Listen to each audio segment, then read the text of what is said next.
The America's Democrats podcast, a project of 21st Century Democrats, is made possible by contributions from our listeners. Want to do more? Go to americasdemocrats.org and click Donate.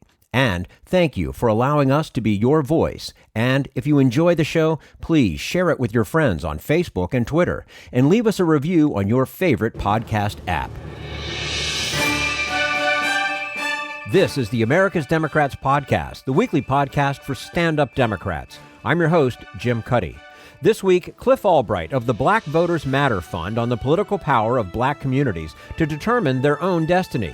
Plus, Bill Press with former Democratic Minority Leader Tom Daschle on a divided Congress and a divided nation. Had enough of Fox News, the House Freedom Caucus, and Donald Trump? If you want the facts that you won't get from them or from the fake news sites of the alt-right, then stay tuned. Our sponsor, 21st Century Democrats, works hard to get everyday Democrats involved in returning our party to its roots and to success at the ballot box. Sit back and listen, then stand up and fight, and follow 21st Century Democrats on Facebook for all the latest progressive news. We're glad you can join us. The ethos of the Black Voters Matter Fund is that effective voting is a powerful tool for change and self-determination.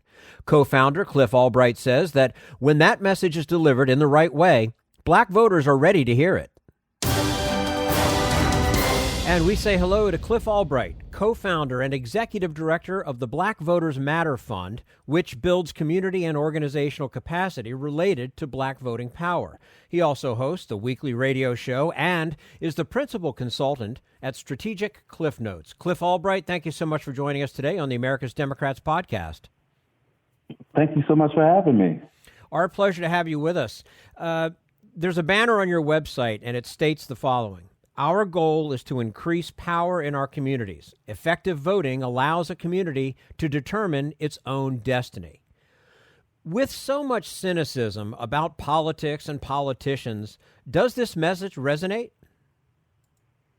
So remarkably, yes. In fact, one of the things we often will say to folks, is it is quite remarkable after everything that we've been through, the black community, in this country, our history with this democracy, our history of voter suppression. One of the remarkable things is the fact that message still is something that resonates with folks. But what matters is the way that we deliver that message, right? And so we deliver it in a way where we center our communities and the issues that our communities are facing, and we don't make it just be about the voting process, right? We don't lead with the voter registration form. We lead with, this is a process, or our interest is in dealing with the issues that our communities are dealing with, or our interest is in building power, right? In whatever ways that folks want to do that, because we always say voting is one way of doing that, but it's not the only way. And so when we start the discussion with that framing, that our interest is in the issues and in building power, and that we're not just trying to, we always talk about people coming in to round up the Negroes to vote. Like, that's not our process. Like, that's not our objective. We're not just bean counting, right? That we really are trying to center the community and the issues. And when folks hear that, then they, folks that are disengaged, engage in a different kind of a way because they see that the centering is a little bit different. Well, in your explanation right there, I automatically get the sense that there is a sense of empowerment for somebody when you lead the conversation that way. Exactly. And we're very intentional about even using that language. Like, we are intentional. If you look at our bus, and I know we'll talk about in a minute, but when you look at our bus, one of the words on it is power. In all of our messaging, in all of our flyers, and all of the texting that we do, in all of our door conversations, we lead with this issue of power, right? Because when people hear that, they respond a different kind of way. Like, folks want power. Folks want to feel powerful, right? And they also want to know that we believe that we have that power and that we've used that power. In some communities, it's taboo even to say that word. Just to say power is treated like it's a dirty word, and then if you put black in front of it, now you're really in risque territory, right? And so, but when we do that, people automatically, like, we can see their ears flex, like we can see them kind of look up a different kind of way. And they know from the get-go, this is about to be a different kind of a conversation. And that's the reaction that we want. Yeah. And so you mentioned the bus, and in doing the work to mobilize voters in black and marginalized communities, you are using some powerful strategies. So there is the blackest bus in America. Tell us about that. Yeah, so, a big part of our work after we came off the Alabama election in 2017, Doug Jones and Roy Moore, we started going around to 7 states in the South. And those states range from Alabama to Mississippi to Florida to Tennessee, South Carolina, North Carolina. And as we would go around, at first it would just be me and my dear friend, sister comrade, Latasha Brown. And we drive around and we would meet folks and we go to counties where a lot of folks don't go, and we learned a lot and we listened and we partner with groups, right? And so as that year, 2018, started to progress and we started to get deeper into the relationships and deeper into the election cycle, and as we wanted to go back for repeat visits, we said, well, we don't want to come back by ourselves this time, right? We want to take this deeper. We want to bring more folks with us. We want to bring state partners or national partners. We want to bring national media so that we can help emphasize and amplify the stories that we're hearing in these communities, the good and the bad, right? The good stories about the good work being done, but also the bad stories, the voter suppression stories, right? And so we said, we can't just go in a car. Maybe we need a van. And Natasha said, no, we need a bus. And it can't just be any old bus. It's got to be a big old black bus. And then we knew that we wanted to have certain images on it. So it's got images of black fists in the air. And like I said before, the words love and power. And so just the imagery of the bus, and it's black, it's literally black, right? But it's also symbolically black. Like it represents what we believe is the best of like black love and black power and just inspiration and centering our culture. And so it's black in that symbolic sense as well. And when we go around to communities, again, sometimes communities that have never seen a campaign bus, that have never received a door knock, the reactions we get are remarkable. Like we've had everything from people who have literally broken down crying because they've seen this bus and were just like so moved by it, to people who, start out and they break out and dance, and so we've just seen all kinds of reactions. We've also seen the flip reactions though, like, because we always say wherever this bus goes, sometimes it pulls out the worst of the voter suppression. Like it almost as an act of defiance, folks who are engaging in wrong actions, when they see the bus, they almost kind of double down on what it is that the suppression or the other activities that they're doing. And so we get all types of responses from the bus, but fundamentally it's like exactly what you said. It's part of an organizing strategy. We have sessions on the bus. It holds about 24 people, but we've had about 30 or so young folks on there at a time, and just like having almost like a class discussion. We view it as like a mobile classroom as much as it is a mobile billboard. And so, we meet with our partners on the bus, and we help them to get more attention for activities that they're doing that previously may not have gotten a lot of attention or may not have received any attention from their local media. But when the bus comes through, now we're able to support our partners' efforts. So it's very much an organizing tool, but it's also for us and for many of our partners, it's just a sign of inspiration, and it's an important part of delivering what we think is one of our most important messages to folks, which is letting them know you are not alone. Well, and Cliff, when the big black bus comes rolling down the road into a neighborhood, and you have that symbolism there, but the other thing you mentioned, one single word you said a few moments ago, you listen. You listen to what people, as opposed to people being told, here's what you need to do, here's what you have to, you got to do A, B, and C before you can get to D and all. But you're listening to what the people have to say. You get to learn a lot more about what's really on voters' minds. Exactly. It is one of the key characteristics that we look for in our state coordinators and the organizers that we work with is listening skills. Like, we don't want somebody that can make a great stump speech, right? We don't need somebody that just always wants to be talking. Teaching and communicating is important, but a big part of communication is just listening. Many of the folks in our communities, especially, again, the ones that don't get a lot of attention, sometimes they just want to be heard.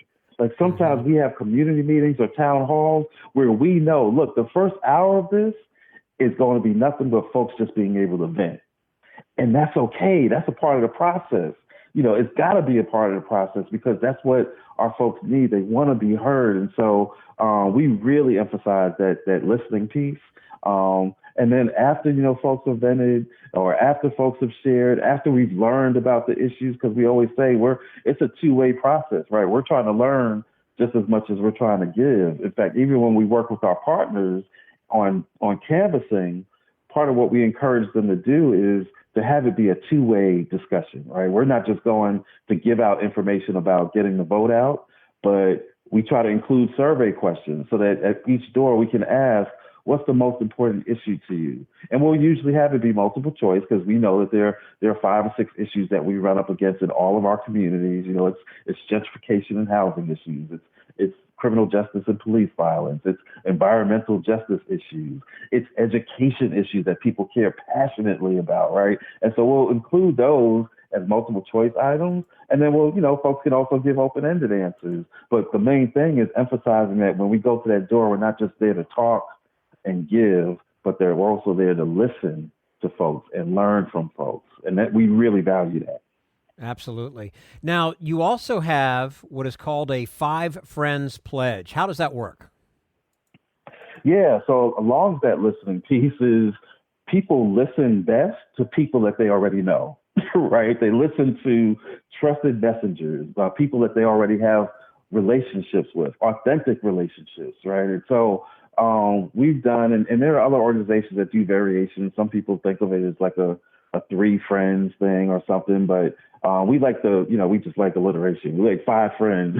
And we encourage folks, and we have folks take a pledge, and they can do it any number of ways. One way that they can do it is by texting our number, our 797979 number. They text We Matter, and they can do a pledge that way. But there's a variety of ways where they can pledge that they're going to talk to 5 friends and family about an election. Right. Or if we're doing issue organizing, because it may not be an election that they're doing the 5 friends on, it might be this issue work that we're doing. So they're going to tell 5 friends and family about a rally that's taking place that one of our local partners is organizing. But the bottom line is that we want folks to be able to reach out to at least 5 friends and family, and they can be the ones to directly communicate how important the election is or the issue or whatever the event is that's coming up. And we'll make it easy. We'll have pre-prepared text that they can easily send by a text or send in an email, right? We put it on our website so that they could just copy and paste and shoot out an email. So we make it easy for folks, but at the end of the day, they're the ones doing the outreach. And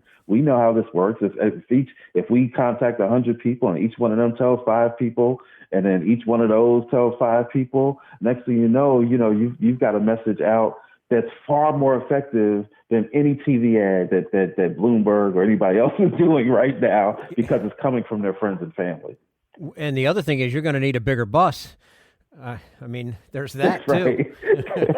That's right. Hey, we're going to need a bigger bus, or we're going to need more buses. So more buses, right? You're going to need a fleet. Yeah. That's what a great right. goal to have too. Build a fleet, and this is such a wonderful way to go about doing it. I love it. One of your 5 core beliefs is that Black voters matter everywhere, including in rural areas. Why is that an important part of your strategy? It's important for so many reasons. One, just in terms of numbers, right? Just in terms of strategy. Like, people talk about 50-state strategies.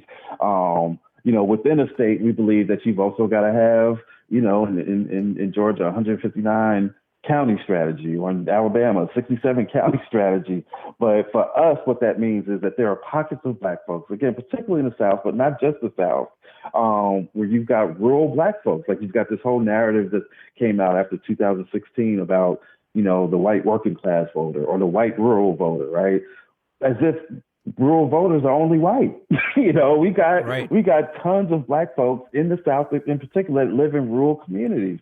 Again, going back to that Alabama election of 2017, there were some organizations that were doing work in places like Birmingham and Mobile and Montgomery, right? The big cities in Alabama. But at the end of the night, if you looked at the final counties that came in, they were those rural Black Belt counties.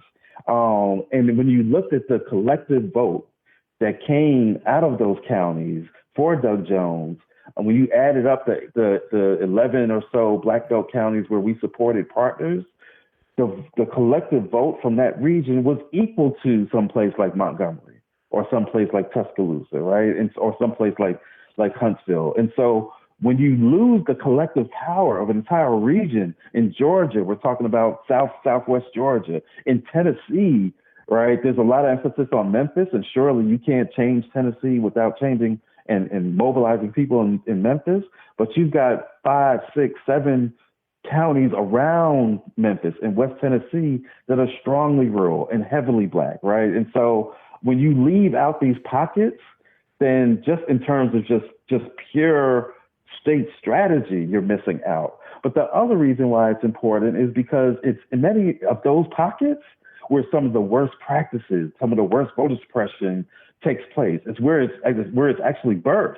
It's where you actually have a whole petri dish, a whole laboratory where some of these policies are perfected, and then they're taken statewide, or even worse, they're taken nationally when you've got somebody like who's in the White House right now. And so when we ignore these areas, when we see that territory, when we let it just be used as a laboratory for folks to develop and multiply and replicate voter suppression tactics and other tactics, then eventually it spreads like a bacteria, like a plague. And so, we really believe that we've got to be engaged in those communities, if for no other reason, because there are folks that are in need and because there's a lot of good work that can be done. And a lot of times that work can be done with minimal investment. Like there's a perception that organizing in those communities is expensive. And sure enough, there are some costs that are associated with it.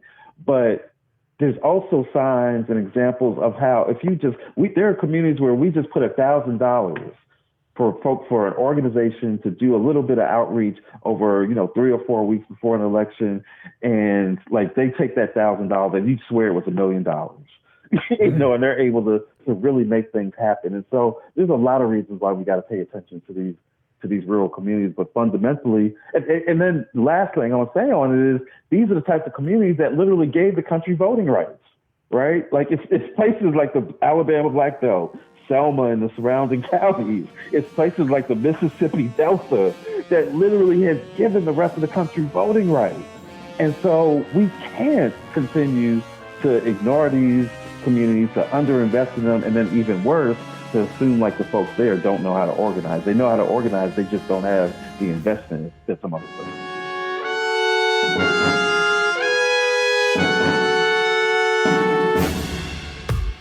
We want you to sit back and listen to this americasdemocrats.org podcast, a project of 21st Century Democrats. But we need you to stand up and fight. Do you want to get involved and help get our party back to its roots and to success at the ballot box? You can make your contribution to help us keep this show going and to elect Democrats who will stand up for democratic principles. Go to americasdemocrats.org and click on Donate at the top of the page. This Social Security measure, I believe that we must pass legislation to provide medical care.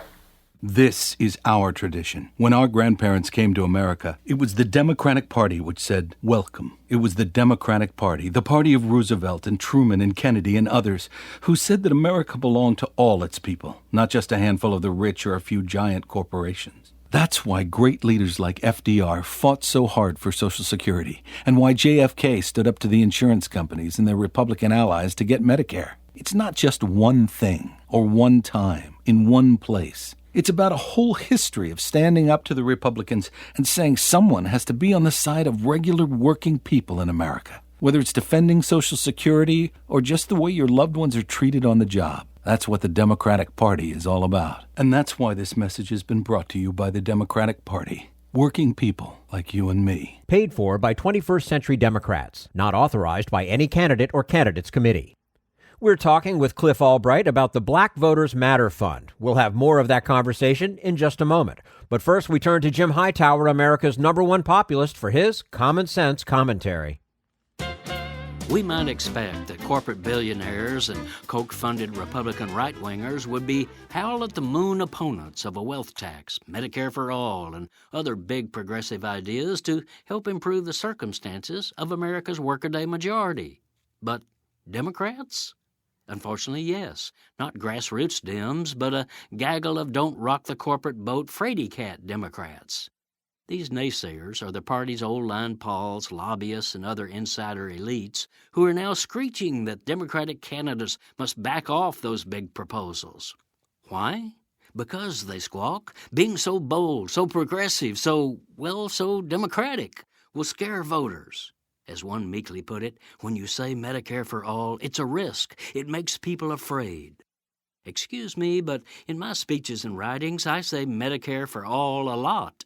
And far from cowering, people stand up and cheer. In fact, the New York Times has just reported that 81% of Democrats and 2/3 of independents support Medicare for all. Even apple pie doesn't score that high. It's simply a lie that the people are afraid of the idea of everyone getting public-financed health care. So who really fears it?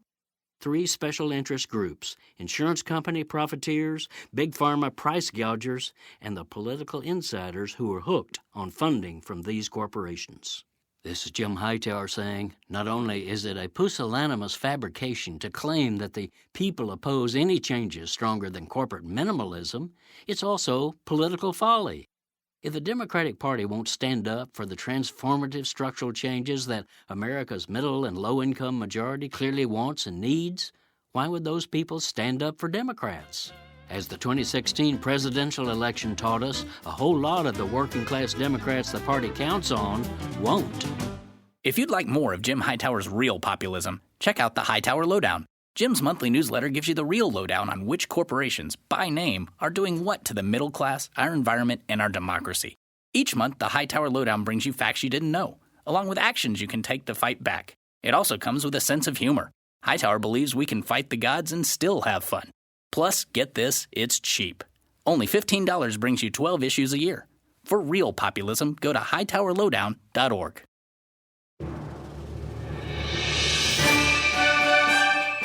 This is the America's Democrats podcast, the weekly podcast for stand-up Democrats. We're talking with Cliff Albright, co-founder of the Black Voters Matter Fund, which builds community and organizational capacity related to black voting power. One of their core beliefs is about the importance of working with existing community-based organizations. For Cliff Albright, it allows them to build power from what already exists. We're speaking with Cliff Albright, co-founder and executive director of the Black Voters Matter Fund. In addition to hosting a weekly radio show, Cliff is also the principal consultant at Strategic Cliff Notes. And Cliff, another of your core beliefs is about the importance of working with existing community-based organizations where you do outreach. Why is that important? Yeah, it's because, in our experience, what we used to see was, and again, I lived in Selma, Alabama for 10 years. Latasha grew up in Selma, Alabama. We would be there, in the year 2000, there was a big city election where, it got a lot of national attention because the mayor that was running at the time was the same mayor that was mayor in 1965. Joe Smitherman was mayor for 36 years up until the year 2000 when the city of Selma got its first black mayor.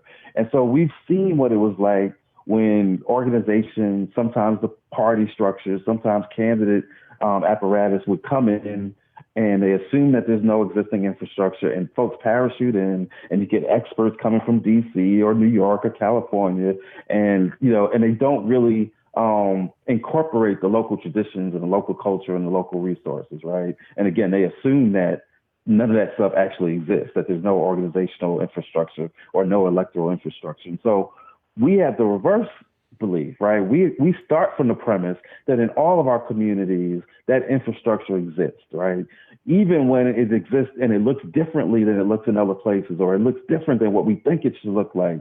Even when what exists is really just a nuanced infrastructure of relationships. Because one of the things we always say is relationships are infrastructure, right? It's not something that's just there because you don't have any. Relationships are infrastructure.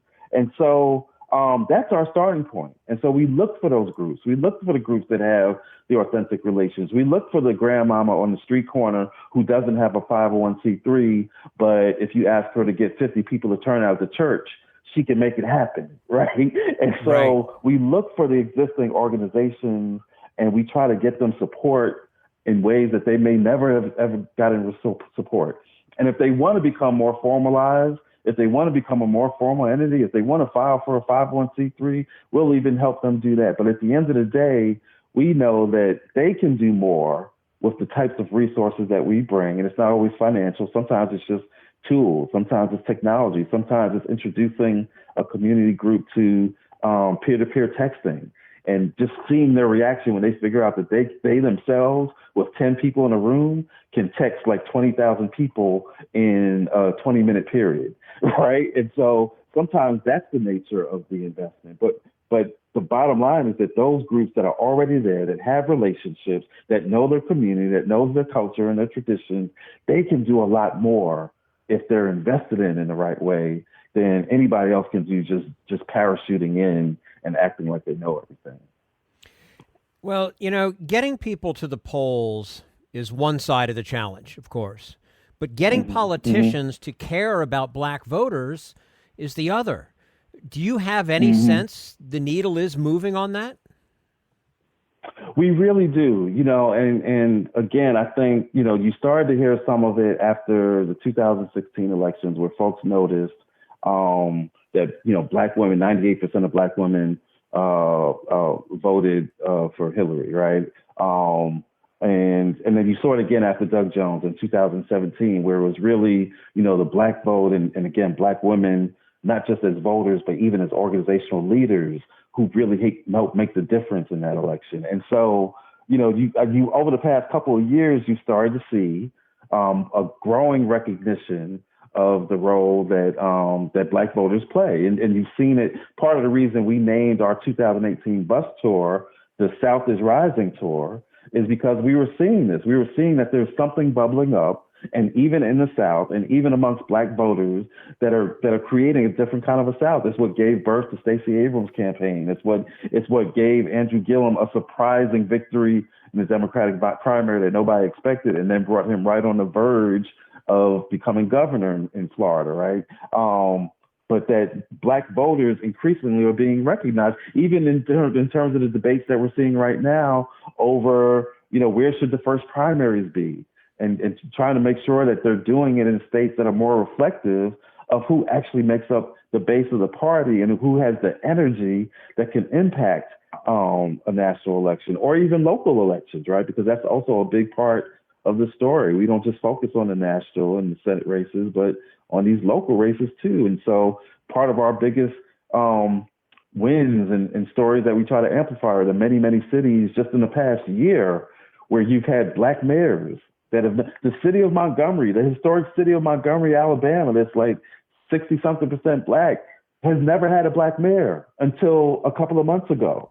And so, so there is a growing recognition that black voters matter, that we have a lot of energy, that we are the base, and that there's a lot of untapped potential that, again, if properly invested in and properly messaged to, can make the difference in just about any election. I do think that people are starting to become more aware of it. Now, once they're aware of it, how they operationalize that is still a challenge. And that's part of why we're constantly trying to raise these issues and change the frameworks so that we see it's not just recognizing that we're important, but it's also recognizing that there's a certain way that you have to tap into and support that importance.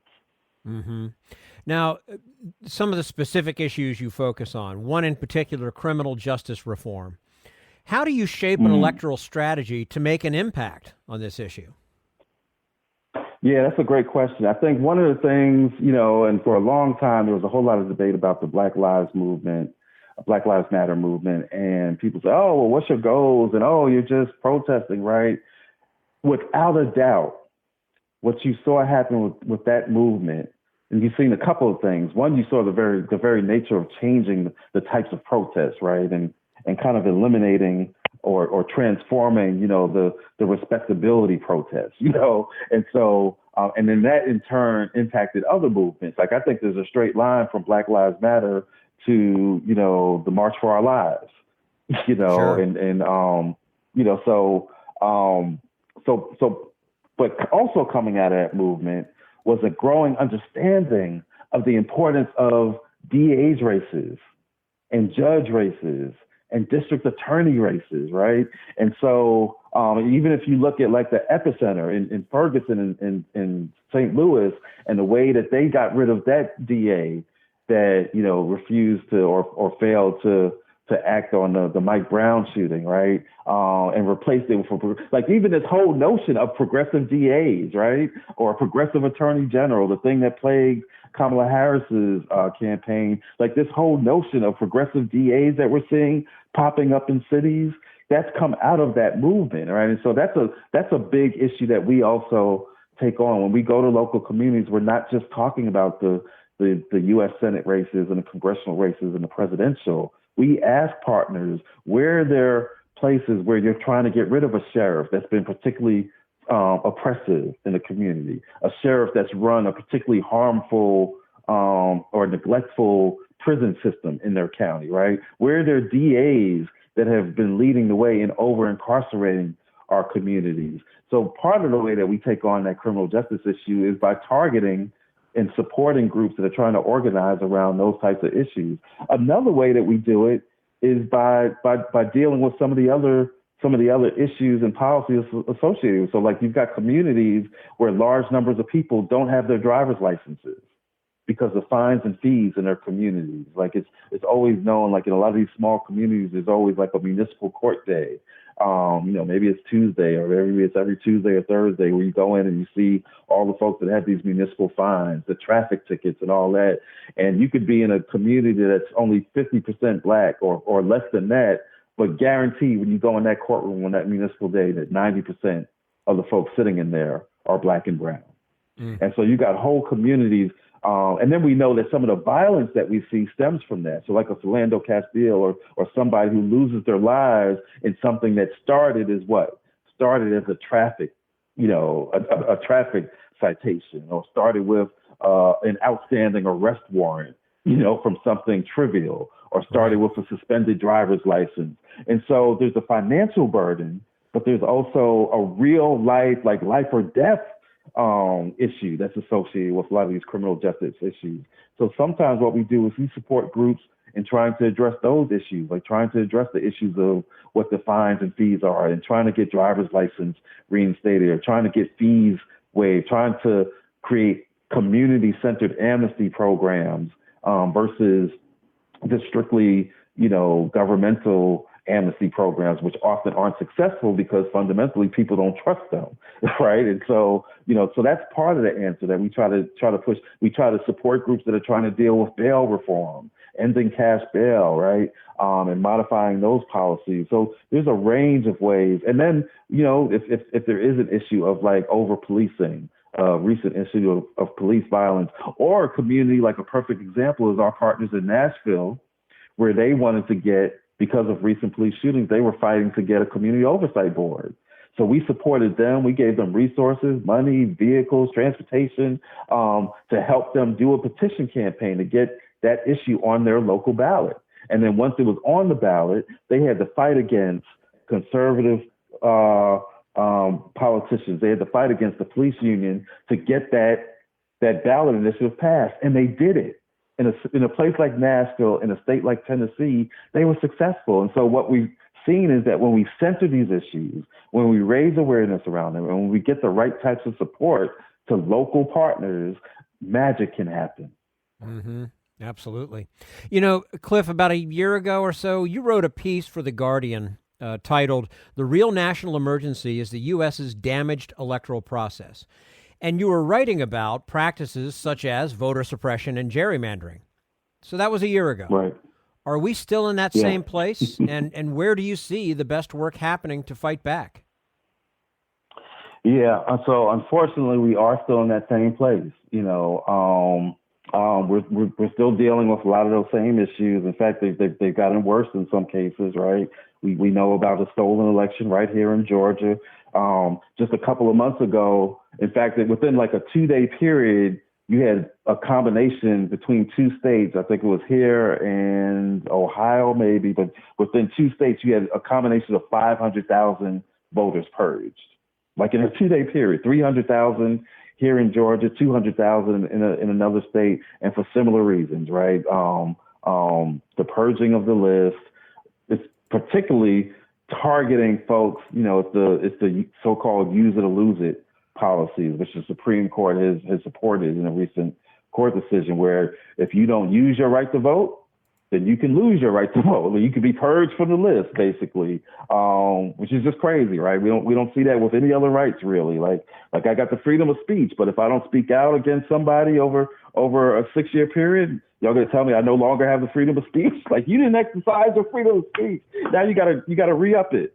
So we don't see this, right, with other rights, but with voting, it's somehow acceptable. But it's leading to hundreds and millions of people being purged from voters lists. So we're seeing that. We know about the gerrymandering, and again, the role of the Supreme Court has played of basically allowing political gerrymandering, and so making it more difficult to prove that what is under the guise of political gerrymandering is really just racial gerrymandering, right?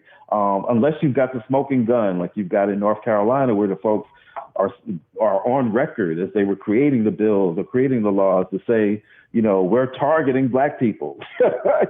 But anything short of that, the Supreme Court is evidently okay with, right? And then all of this, we know, has been made worse. And these are just some of the issues. We've got the closing of polling places, right? There was a report done showing, I think it was like 1,600 polling places closed over the past 8 years or so. But, looking at right here in Georgia, we had over 200 closed just in recent years.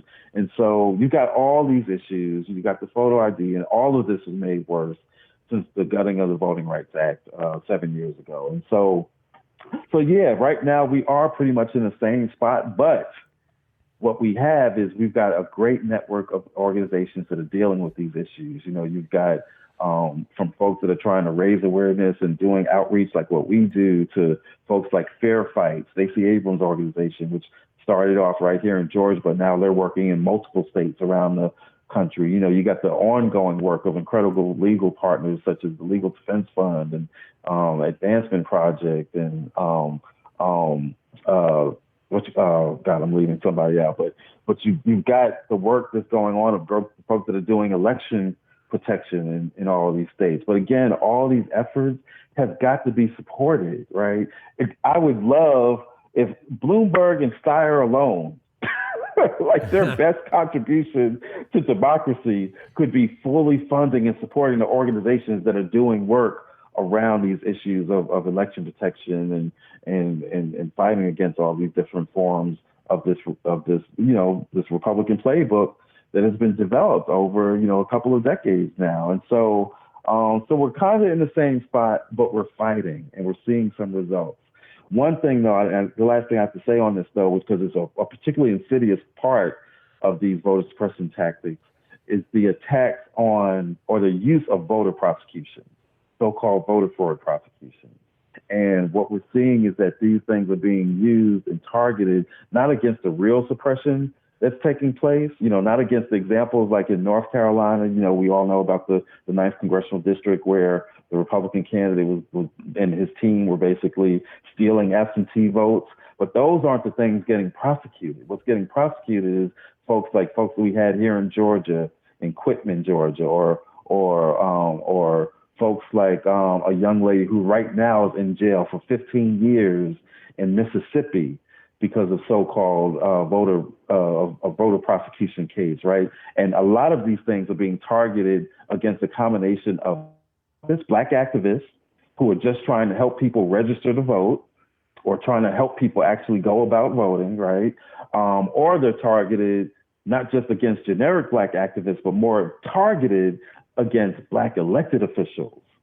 And so that's an insidious part of the voter suppression that we're seeing, because what does it do? It attacks that person who's been prosecuted wrongfully, right, frivolously, but it attacks that person who's been prosecuted, but it also sends a chilling message to any organization that wanted to do a voter registration drive, but now they're scared because a Secretary of State investigator may come knocking at their door, or a DA may come knocking at the door. So it sends a chilling message to any individual, any activist, or any organization that wants to engage in raising awareness, or registering people to vote, or helping people to vote, or giving rides so that people could go vote. And so that's something that I really want folks to keep an eye on this election year in particular, but even moving forward.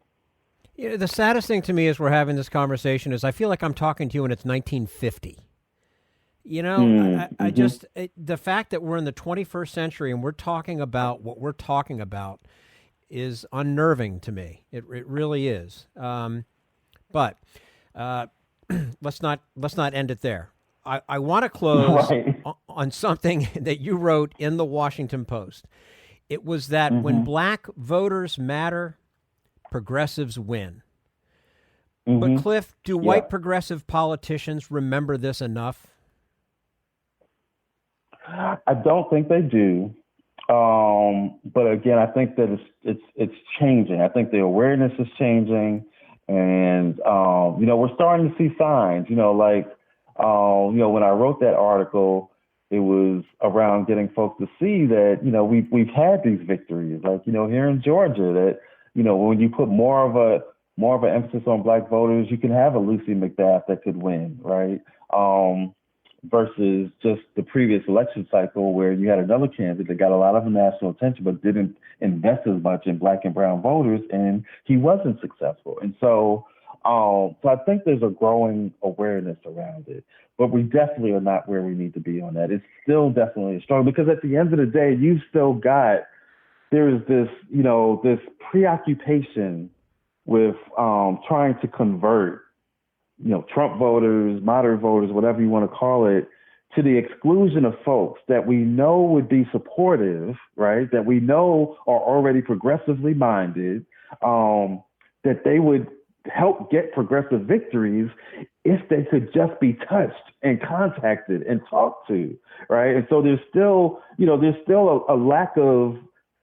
fundamental lack of trust amongst some in the white progressive community that black and brown voters or even young voters, right? But in particularly black and brown voters can actually make the difference. There's still a fundamental distrust that they'll actually turn out. There's still more of a comfort level from some white progressives that they'd rather talk to, and try to persuade, some other white voters because there's just a comfort level. Because at the end of the day, that white voter that they're trying to persuade reminds them of their uncle.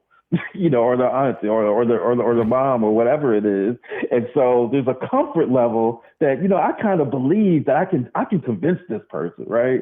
But there's just a lack of faith and a lack of trust that these black and brown voters out here that are sitting there untouched, not talked to, never got a door knock, never got a text message, and if folks would just contact.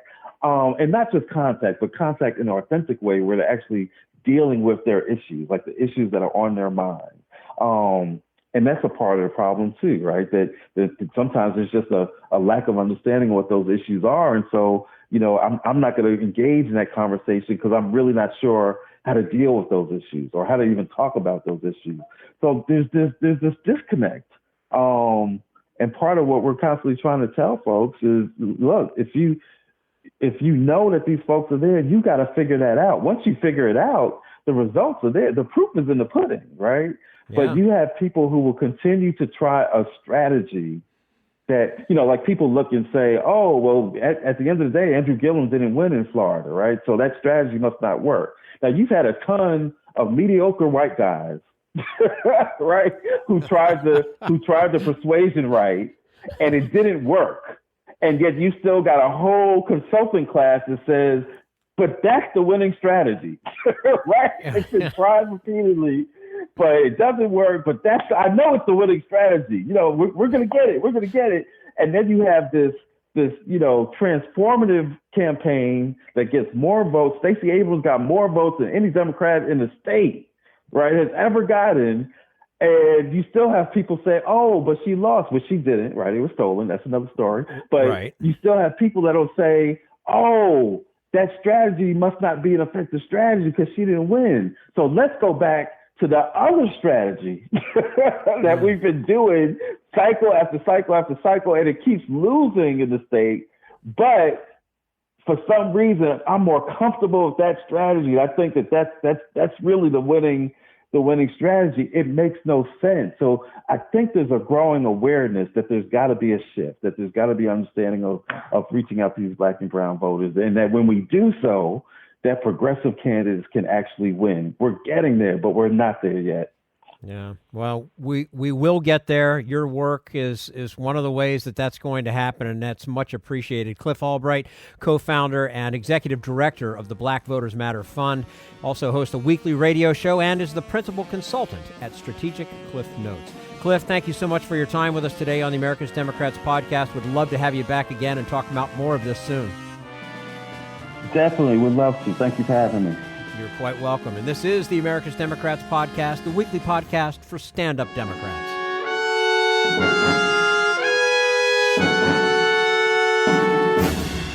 We want you to sit back and listen, but we need you to stand up and fight. Help get our party back to its roots and to success at the ballot box. Make your contribution to keep the americasdemocrats.org podcast, a project of 21st Century Democrats, on the air, and help elect stand-up Democrats. Go to americasdemocrats.org and click on Donate at the top of the page.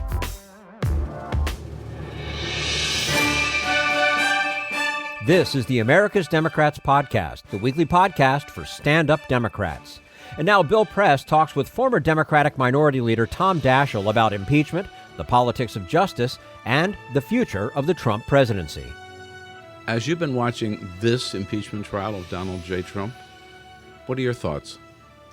Well, my thoughts are that times have changed, to say the least. It's a whole different experience than what I had in the 90s. Obviously, the circumstances are a lot different.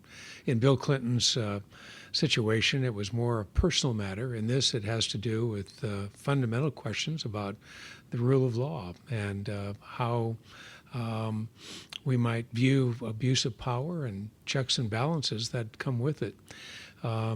We had a much more bipartisan experience in the 90s than we're seeing today, and that's unfortunate.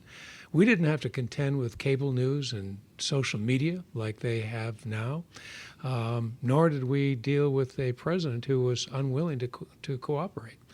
Bill Clinton was quite cooperative in the process, and all those differences, I think, are quite remarkable when you think about the fact that it was just 21 years ago. Do you think this has been a fair trial?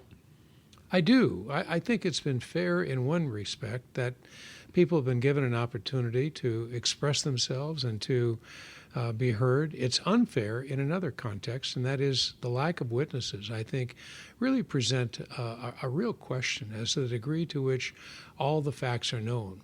The facts will become known at some point, and I regret that they can't be a part of this legal process. The senators all stood and took an oath, raised their right hand, to do impartial justice in the trial of Donald J. Trump. And yet, even before the trial began, several had said they were going to vote to acquit. In effect, violating their oath? Well, I think history will be the judge, Bill, but I would say it's hard for me to rationalize how one can take that oath and then already declare their intentions almost simultaneously. So it's I think it undermines people's confidence in the system, in the process, and the degree to which there really is an objective review of the circumstances and some consideration given to what the ultimate judgment should be. One other difference between today and back then, 21 years ago, is the leadership. You and Senator Lott seem to have been able to work together in setting the rules for that trial. Am I correct? And how did that happen? How'd that come about? We did, and I must say I give Trent great credit for how he managed his role. I've said this publicly, and I've said it to you personally. I just think that Trent Lott deserves far more credit than sometimes he's given for the kind of tone that we set for the entire process. But he reached out to me. He was the majority leader at the time. Right. He reached out to me and said, I want to do this together. And so it was a tumultuous few weeks as we tried to figure out what together meant. We didn't have consensus. We worked for 2 or 3 weeks over the holiday period to try to find some consensus, and ultimately came together in the old Senate chamber to see if we could work through what significant differences there were. We ultimately did that and offered a resolution that incredibly got a unanimous vote on the Senate floor. So you adopted a set of rules together that the entire Senate approved. That's correct.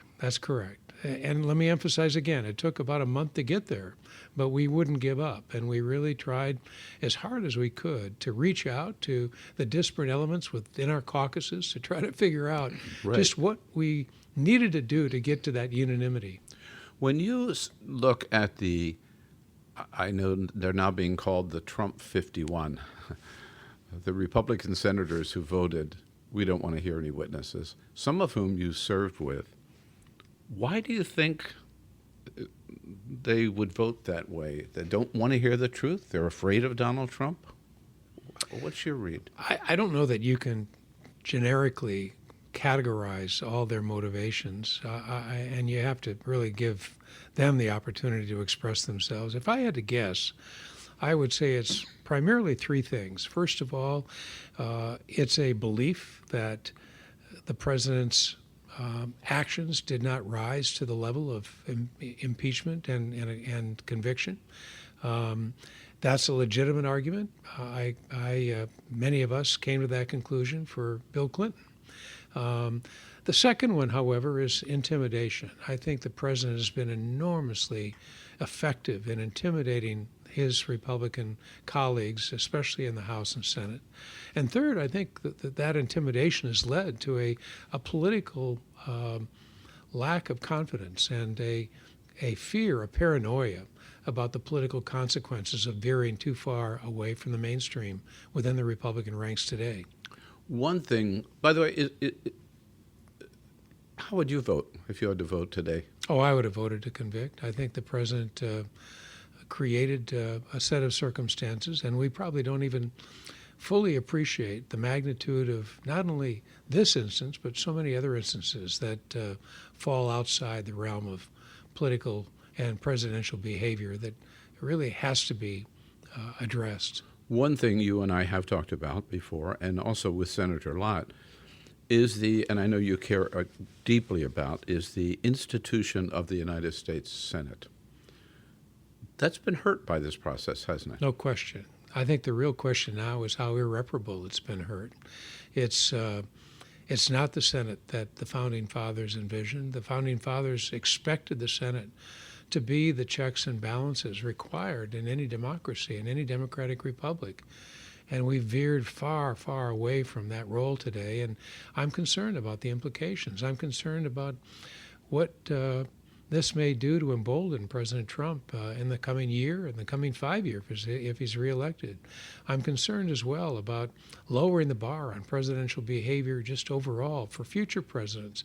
So I think more than just the acquittal, what troubles me the most are the implications going forward, historically, institutionally, and personally.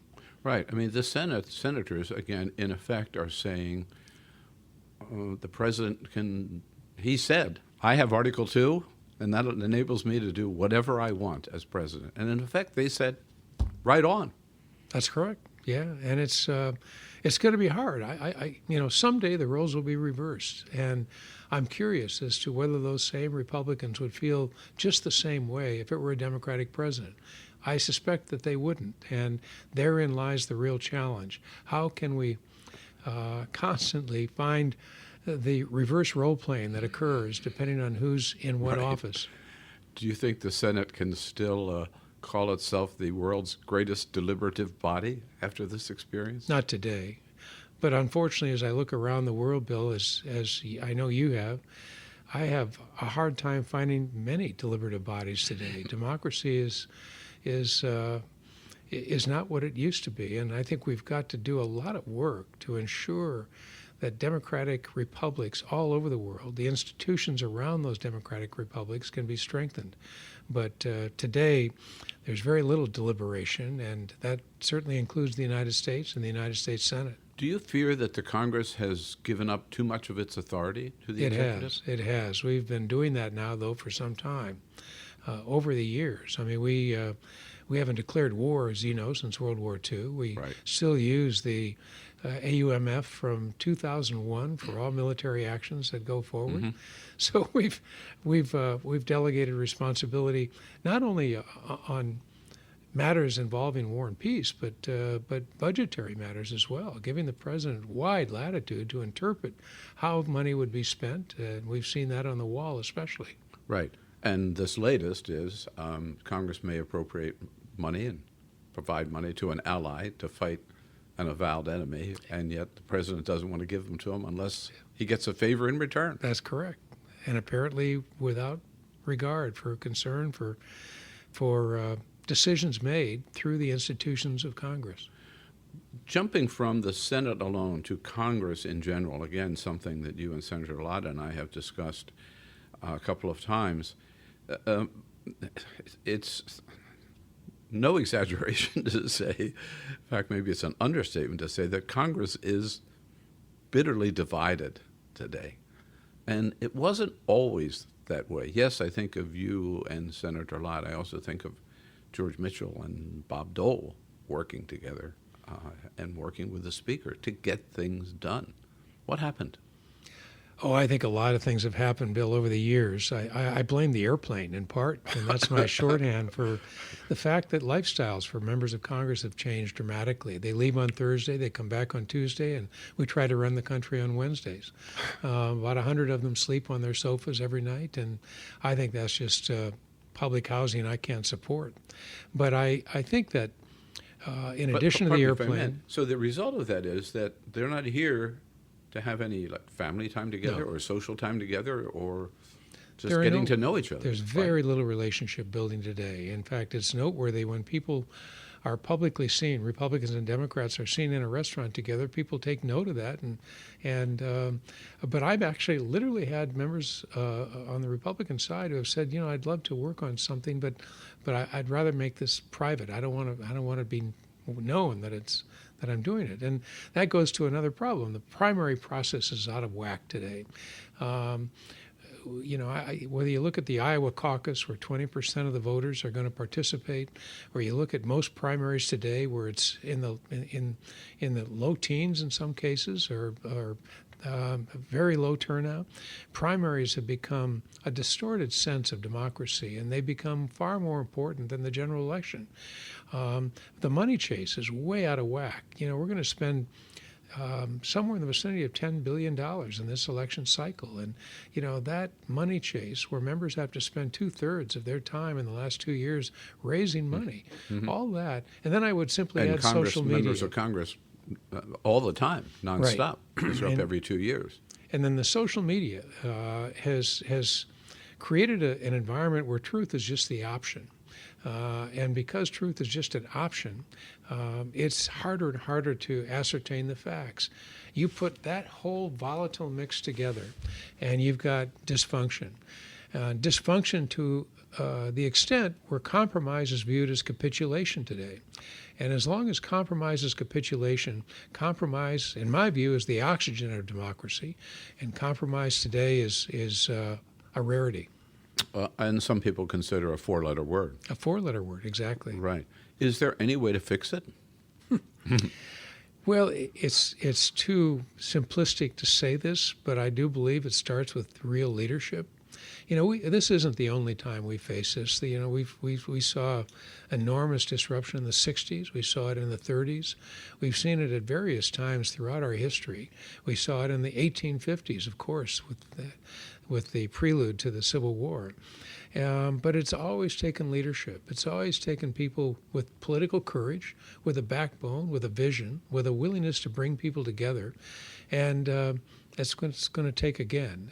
But it's also going to take a view on the part of the large majority of people who want to see Congress work together, who really want to see governance again.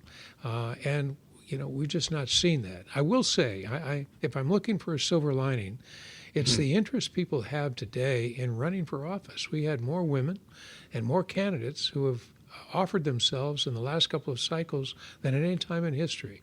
So people are stepping up, but we need to see a lot more of that. One thing you've alluded to but haven't specifically mentioned, which I believe is a factor too, I want to get your thoughts on, is reapportionment and redistricting, correct, in terms of the kind of districts that are drawn?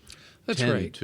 I'm sure you said it because, we all, those of us who are concerned about redistricting say it all the time, but today voters are choosing, political people are choosing their voters, not the other way around. And as the more that happens, the more the elected officials can choose their own voters, the more disjointed and the more unrepresentative it becomes. That doesn't change the circumstances, of course, in the Senate, where you've got statewide elections for senators, but it is a major factor. And, the fact that about 85% of most members of Congress get reelected every 2 years is an indication of how safe the general election has become. But I go back to that assertion a moment ago. Mm-hmm. Primaries have become the real culprit in so many of the problems we're facing today, and something we've got to address. I want to move there in just a second, but back to the Senate trial.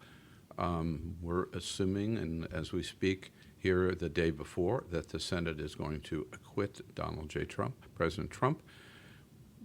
What do you expect, or what do you foresee in the Trump presidency, whether it's another 8 months or, God forbid for me, another 4 years, how he will respond to that acquittal? My assumption is he's going to feel emboldened. He's going to feel as if now there are really no real constraints, that he doesn't have to, it's unheard of that a president would be impeached a second time, and most likely whatever he did would end in the same way that this one has. So I think he will feel emboldened. I worry a lot about what that may mean in public policy, and he seems to be overly confident, in my view, that his gut, his own instincts are far more important than what he can learn from people around him. So the only question is whether or not we can avoid a crisis of some kind. We're facing the potential for all kinds of crises over the next 5 years, and whether we can get through crises as well in the next 5 years as we did in the last 3 remains to be seen. But that concerns me a great deal. Bill Press talking with former Democratic Minority Leader Tom Daschle. If you'd like to hear the entire interview, visit BillPressPods.com. And that's all for the America's Democrats podcast. Thank you to all who made today's show possible, Cliff Albright and the entire Bill Press team. And thank you for listening. If you liked what you heard, please get involved in our efforts to keep this show going and to elect Democrats who are bringing the party back to its roots. Go to americasdemocrats.org and click on Donate at the top of the page.